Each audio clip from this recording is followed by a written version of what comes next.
Do you feel that in a time when we are more connected than ever, we are drifting away from real human connections, especially to ourselves?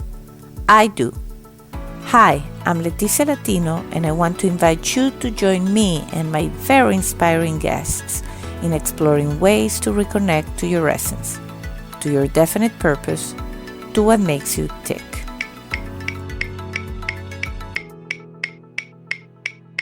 Are you ready?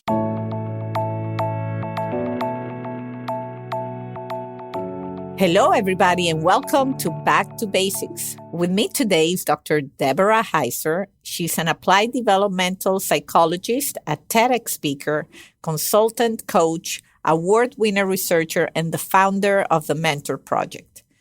Deborah has additionally authored peer-reviewed articles, is co-editor of Spiritual Assessment and Intervention with Older Adults, and a frequent expert guest for syndicated and local talk radio shows, international and local podcasts, and print and online media outlets. She has been quoted in the New York Times, Seattle Times, Dallas Times, and contributed also to Thrive Global. With that said, hello. How should I call you? Debbie, Dr. Heiser? How do you? Debbie is fine. Debbie, welcome to Back to Basics. Thank you. It's such a pleasure to be on here with you, Leticia. Thank you for having me. I'm really excited. I'm very, very excited. I mean, anybody that founds nonprofit organization, to mentor others and to promote mentoring is definitely someone I want to talk about. And, but before we get there, I definitely want to go backwards with you in terms of, getting to know your childhood and what your path has been. How do you get to do what you're doing today?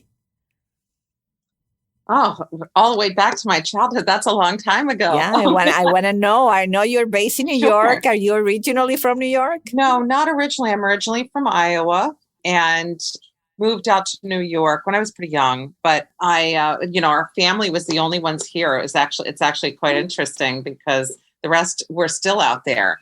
I'm the only one left in New York, as a matter of fact. Oh, wow. So, yeah. Okay. But so I decided as a very young adult to pursue psychology because my grandmother was in an assisted living facility and she just wasn't acting like grandma. She was, I didn't know what it was, but she was depressed and she was exhibiting all of the classic signs and symptoms of depression. She wasn't pleased with anything. We'd bring her things and she'd say, no, I don't want that book. I don't want that food. I don't want whatever it was. And we were saying that there's something wrong with grandma. And so what was amazing was there was a psychologist in the assisted living who said, don't worry, we're going to fix grandma. So they did. Oh, wow. She got through her depression. And that made me realize the power of psychology and working with older adults and how important that was.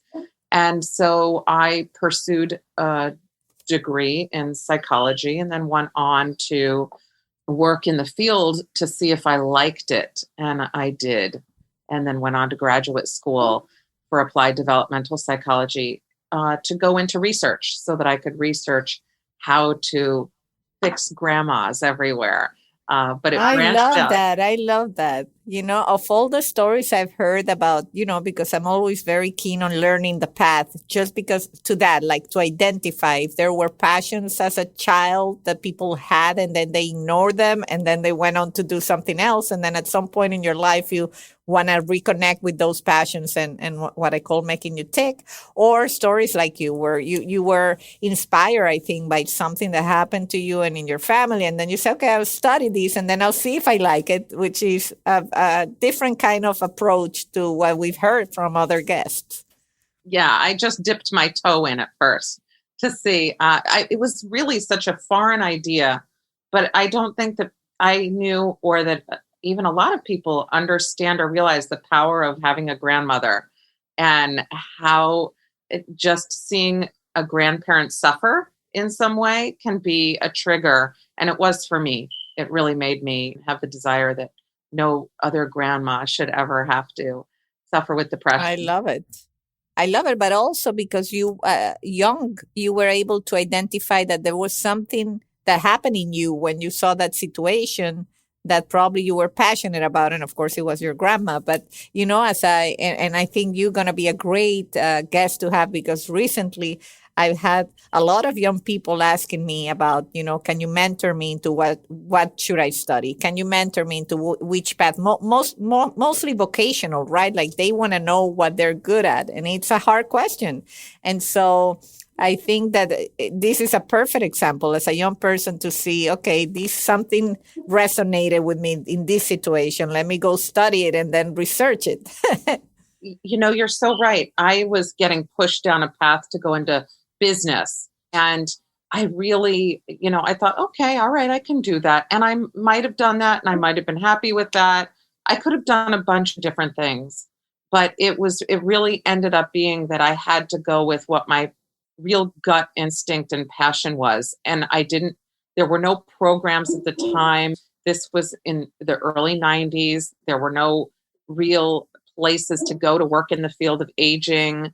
I had to really then sit out and carve it for myself, call some of the colleges that had graduate programs. I wanted to go for my Ph.D. and there just weren't really a lot out there. And someone gave me good advice. He said, well, go to the school where you're going to want to live, and then you'll make it happen. And that was good advice because I made it happen. I didn't have a program with an aging specialty, but I found people who could mentor me along the way and help me with my passions to research aging. And then it worked itself out. But I wanted to stay in New York. I knew that. And going to a program in New York allowed me to make connections in New York. There are little things that mentors along the way have helped to guide me with that have made a big difference in my life. Had I gone to another state, I probably would have made my connections there and wouldn't be in New York where I remain now.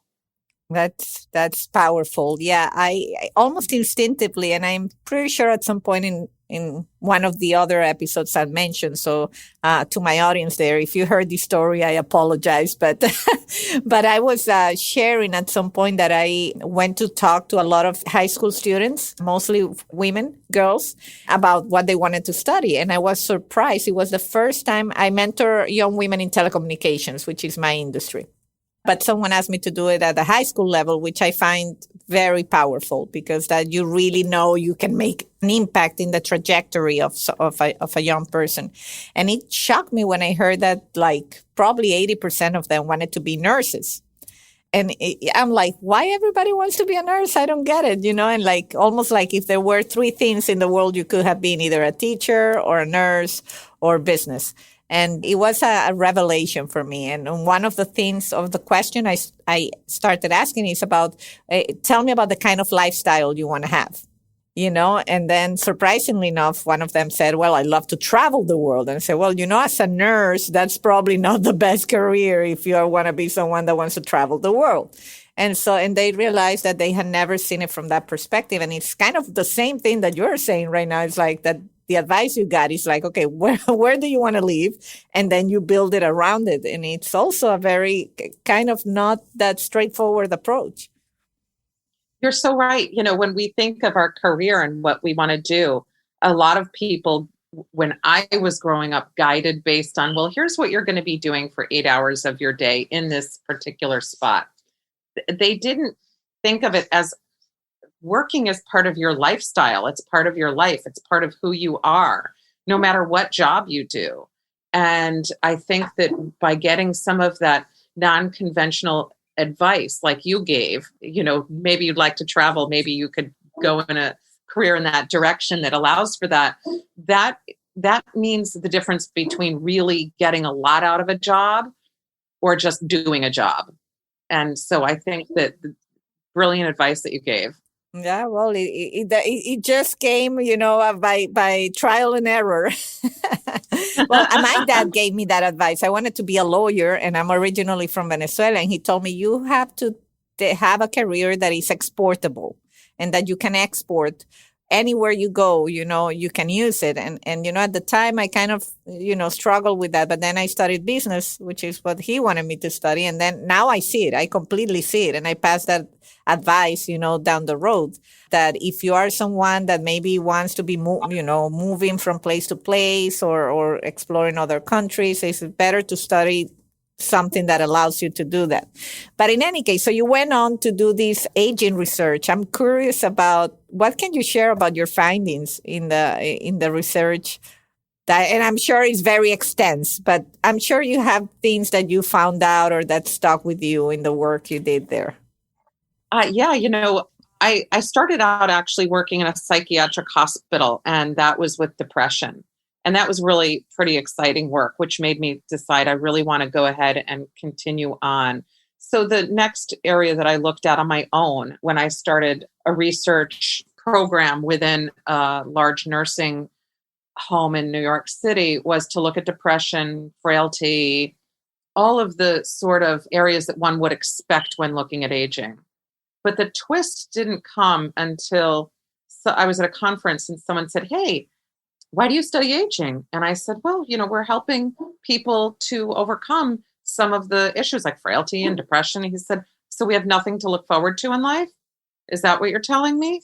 And I was blown away. And I really felt almost embarrassed at this dinner party because I didn't have an answer for that. I was not looking at anything positive. So the area that I then moved to look at is, what can we expect in our lifespan that is good? What's positive that we have to look forward to? And that's where I find that the findings that are most meaningful to me have come from. So it's been looking at what can we expect in midlife and beyond that's positive? Like, why would you want to get older? Mm-hmm. And in fact, what we can expect is that even though we have physical decline as we get older, people tend to be happier. You're much happier at 50 than 20. And people don't expect that. People also don't expect that as you age that you're going to be more satisfied with life. And you are. And so these were some of the exciting findings that I have felt most excited about. And that's what ended up launching the Mentor Project. But the research I'd say that I was most known for was actually with regard to depression.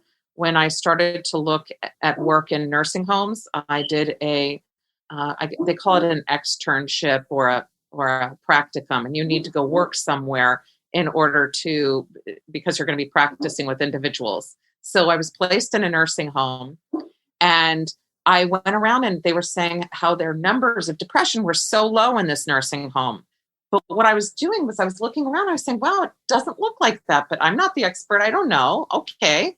So it turned out that I said, all right, I have to do a study. This is not what I'm seeing. I'd rather just know that I'm wrong. So I did my dissertation on depression identification in the nursing homes. It turns out that the study that I did uncovered about a 44% increase in people having initial meetings with the psychologists because they were having adjustment disorders or they were depressed. And that ended up leading to a change in how the nursing homes in the United States assess for depression.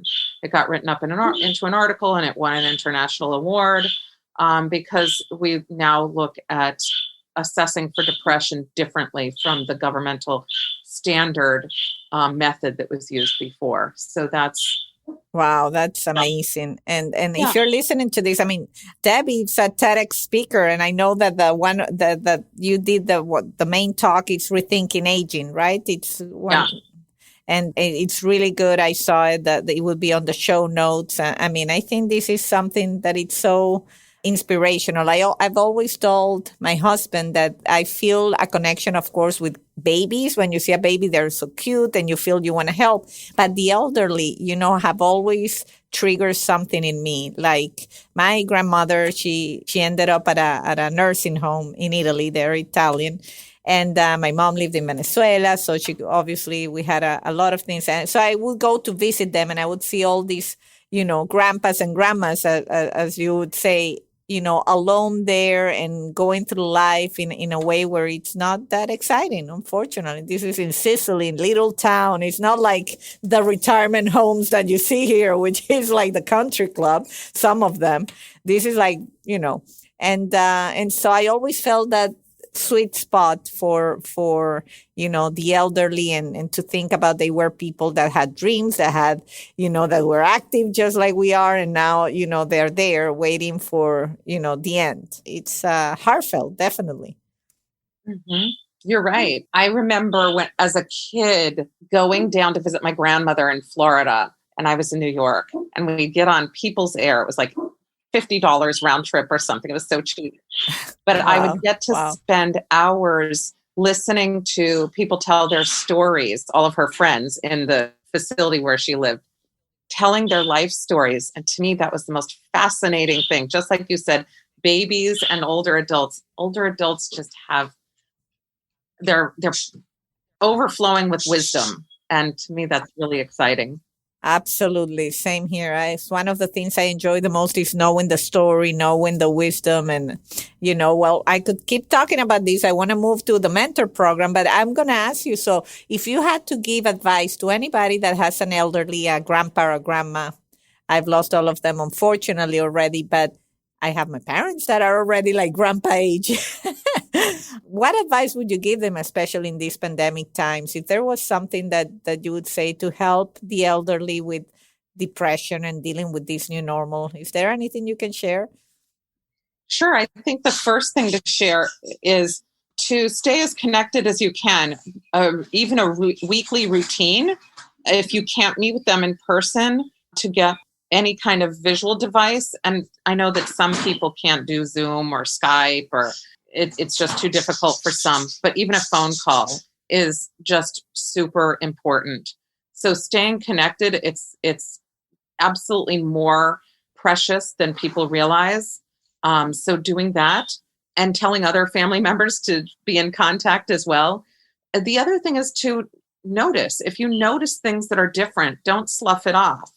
Don't say, oh, okay, grandma or grandpa, they're saying things differently, or they're disengaged, or they aren't looking forward to my phone calls anymore, or they're missing them, or they are saying that they're not watching TV or reading books like they used to. These are things that we really need to take note of, because they can be an enormous indicator of something negative happening in their lives. So that's exactly how we noticed it with my grandmother, but it's treatable. So if you end up noticing something with a relative and you can get early treatment, it is very treatable.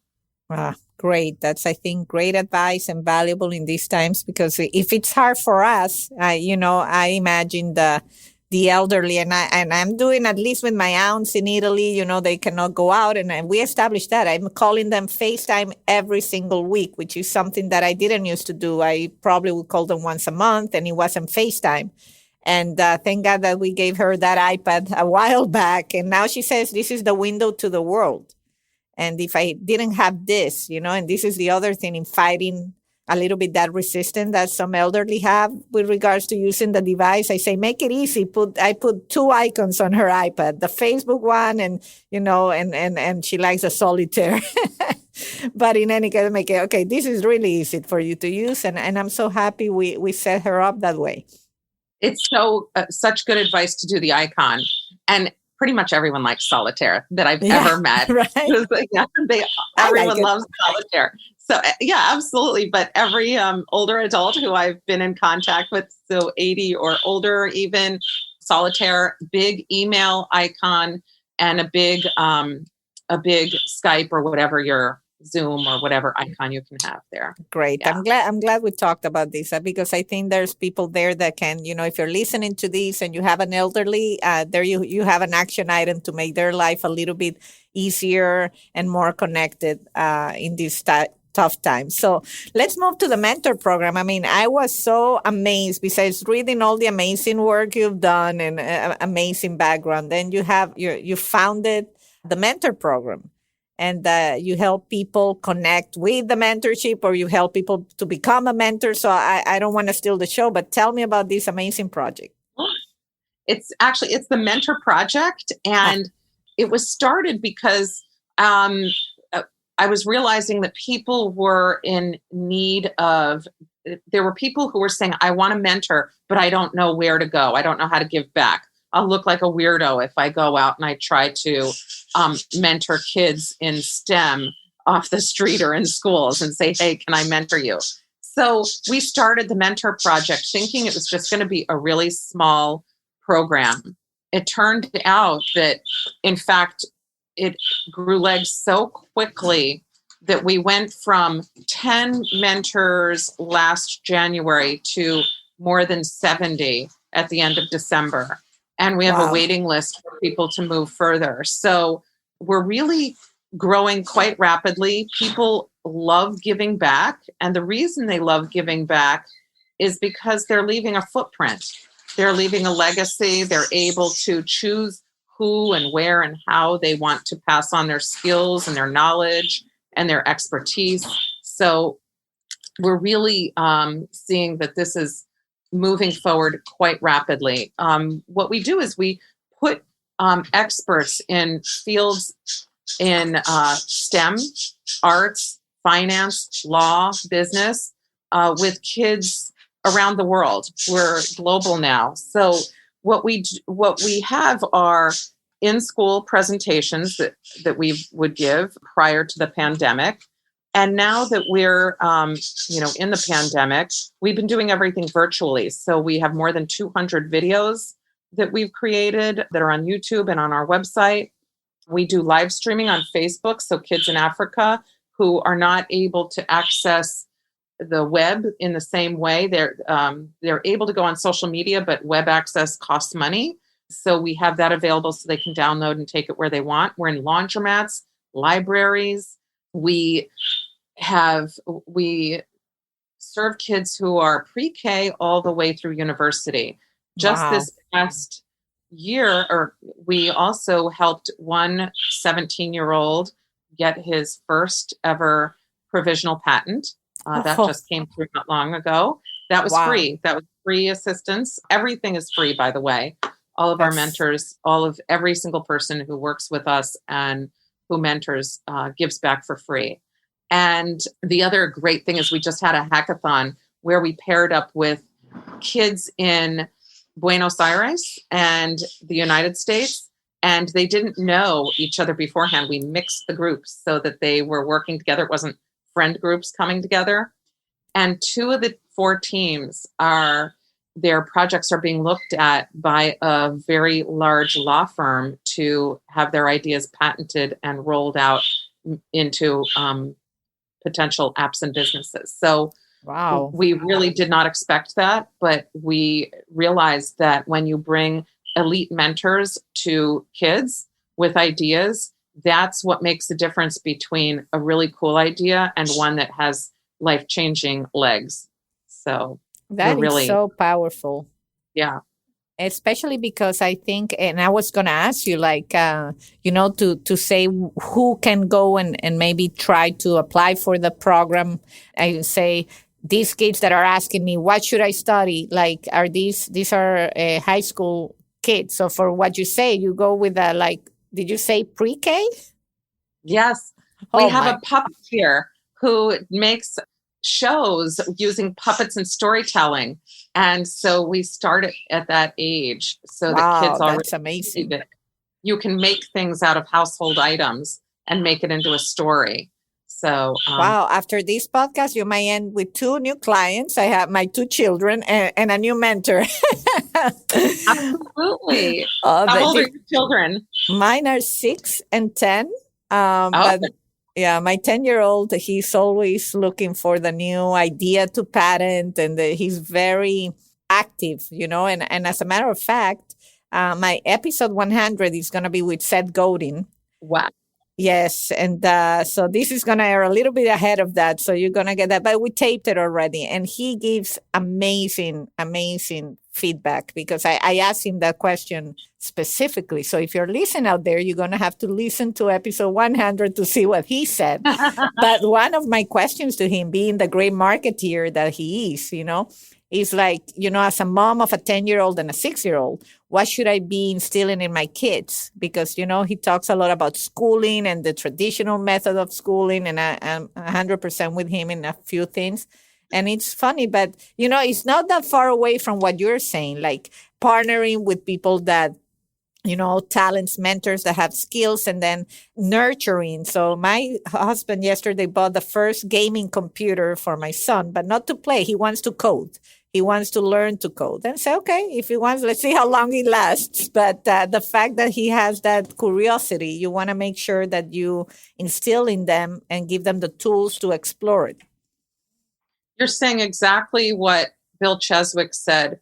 And he's the reason that this got off to the start that it did. He said he wanted to get kids who were, around third and fourth grade, before they get jaded, to teach them things like quantum mechanics and coding, things that kids really get excited about, but they don't know that it exists yet. And by the time they get into the routine of school, a lot of them lose that. So that advice that you got was spot on. Yeah. And to be honest, as a parent too, because I think me and my husband are a little bit non-conventional. We always, in every discussion, we always kind of take a different path. I don't know why. He's Dutch, and I don't know. I'm very independent thinker, but you see how people, they get stuck so much on being on the advanced class. Like we've always say, I don't know if I want my kid on the advanced class, because that takes away time that he could be exploring other things, other interests. And that's one of the things I discussed with Seth Godin.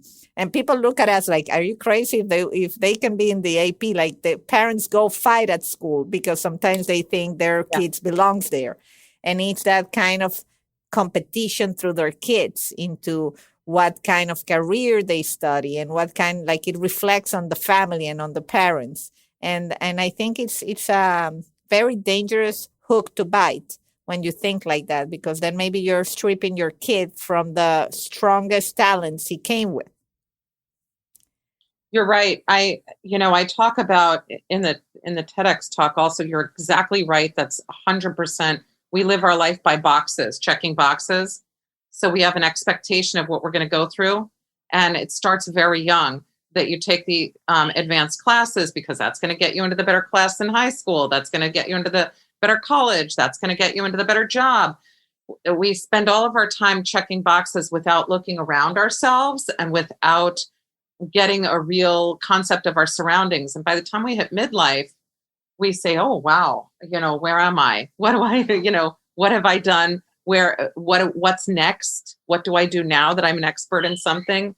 But the advice to sort of take a look around yourself and not live by box checking is really quite important. And that's one of the reasons why we're so passionate about getting mentoring out there, because kids like your children and like every other child out there, they like to pursue things at their own pace and what inspires them. Everyone gets inspired by something else. You might look at something outside and get inspired. It might be that you see something, a house that broke and you want to fix it. Or there's some kind of a concept that comes to you and you say, this has been bothering me for a while. If you're checking boxes, you're not going to think that you're the person that can solve that problem. You're going to think, let me go learn, and later on I'll go into a job and then I'll be able to fix something like that. Whereas if you're sort of allowed to pursue things on your own, you're going to say, I can do that now. It doesn't matter if you're 10. You're going to think you can do it.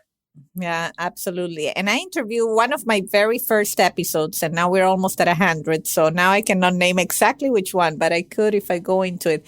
It was someone that mentioned how they study basically on what classes they liked. So they didn't set up to go into one particular career path.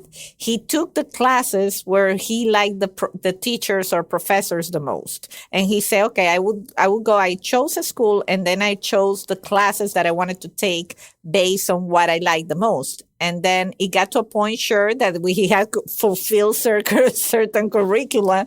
And then that's why eventually he ended up getting a degree. But basically he said, I didn't choose a degree. I chose classes. And then so where that took me. And that's the degree he eventually got. And I thought that was also kind of intuitive and a great way to pursue a career.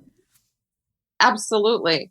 One of the teams that we had that is being that is being pursued by a law firm for the patenting. The leader of it was 14. And Wow. to have a team led by a 14-year-old girl, a young woman, for an idea that people who are in the industry and doing things in computing and apps and coding, no one else picked it up. That really does speak to exactly what you're saying, that it's all out there, it's all available. There isn't anything that really should stop anybody. And you can start at any age being an inventor or making a difference in the world. Wow. I mean, Debbie, you really bring it full circle. You put your work into helping the elderly and rethinking aging and helping deal with how to really get to the end of the line in the best possible way and the best mental state. And then you bring it back into the kids as they start their life. So you really have created a full circle of wisdom in all your initiatives that you do. And that's so admirable and inspirational. Thank you. I think that being a developmental psychologist is part of the reason why I do that, because our whole life, we think of life as a sort of a hierarchy that we just keep continuing up in one direction, but it doesn't work that way. We have all kinds of things moving in lots of different directions, and it always comes full circle. We all have people of varying ages in our lives, and we have to know where each person might be and how to interact with each other and how to get along with each other.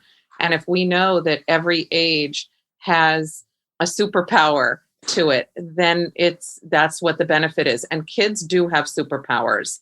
They really do have a much more ability than we give them credit for. Kids are not just able to do well in school. They can make change in the world. And older adults, if we forget about them, we're wasting our most precious natural resource, because they are our wisdom. They're our experts. They house all the knowledge of how to get through life. And so when you pair up kids with older adults, that's where the magic happens, because the idea from the child is nurtured by someone who has the expertise and says, oh, I've tried that down that path. Don't go there. Or this will probably work to get you where you need to go. And so that's the magic that we're seeing over and over and over again with the Mentor Project. I love it. I really am a big fan already. All this info will be on the show notes. And I want to give you an opportunity. Is there anything else that you haven't discussed? Other initiatives that you're excited about on 2021? Anything? Oh, 2021, we're excited to roll out a lot more programs with the Mentor Project. I think that we're going to really try to get, we're putting a coding course in the summer. Your children will probably be interested Christian in that. would love it. We're going to be rolling out a few different podcasts. We're doing a high school and a college series that's monthly. We did an initial kickoff in January. They're going to be bi-weekly.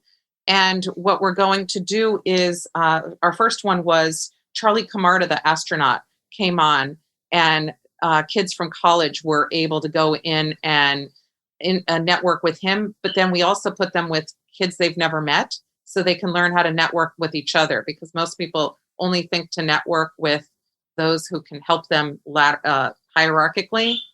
So we're going to be looking a lot more at lateral mentorship, which is something that I'm super passionate about and have been writing about, and we're trademarking that term, which is mentoring across.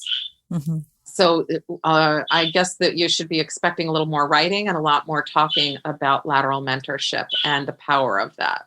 Awesome. I think that's really, really something to look forward to. I will definitely sit down with my kids at the Mentor Project and explore it, because this is something as a mom that I feel very compelled to get them involved with.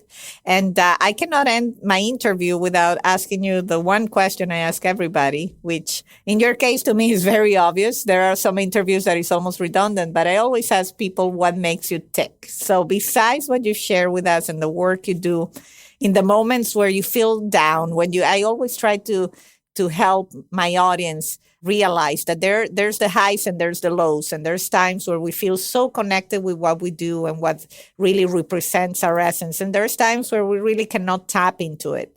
What is it that you tap into when you have one of those moments and you want to get going again? All of my meaningful connections. I think that for me, that's the core for everything. If I'm feeling great, I tap into one of my meaningful connections. If I'm feeling low, I tap into one of my meaningful connections. And it doesn't matter if they're near or far. I need to make a phone call, and that's exactly what I do. And I honestly, from research, we know that meaningful connections are what leads us to happiness and feeling fulfilled in life. And that's exactly where I go.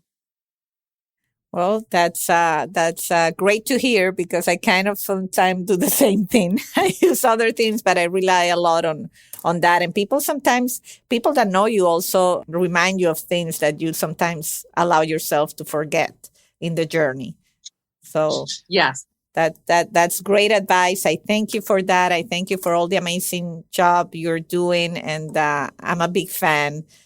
Lately, I cannot stop talking about all these amazing guests that are coming through the show, and I just feel so inspired at the end of it. That's really why I keep doing it. So I hope you out there that listen to this inspirational journey took notes, and I'm sure you have someone to mentor in your life, someone that you can guide them into powerful mentorship, and also an elderly that you can shine some light on and make their happy day. So thank you, Debbie, for being here.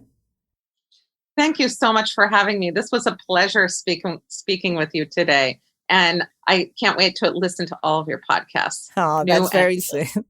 Thank you so much. And I'm sure with all the work you're doing that you'll be back, maybe on episode 200, to share progress. Thank you so much, Debbie. Thank you. Take care. All right. Until a new episode of Back to Basics. Thanks for listening. Bye-bye. And until the next time.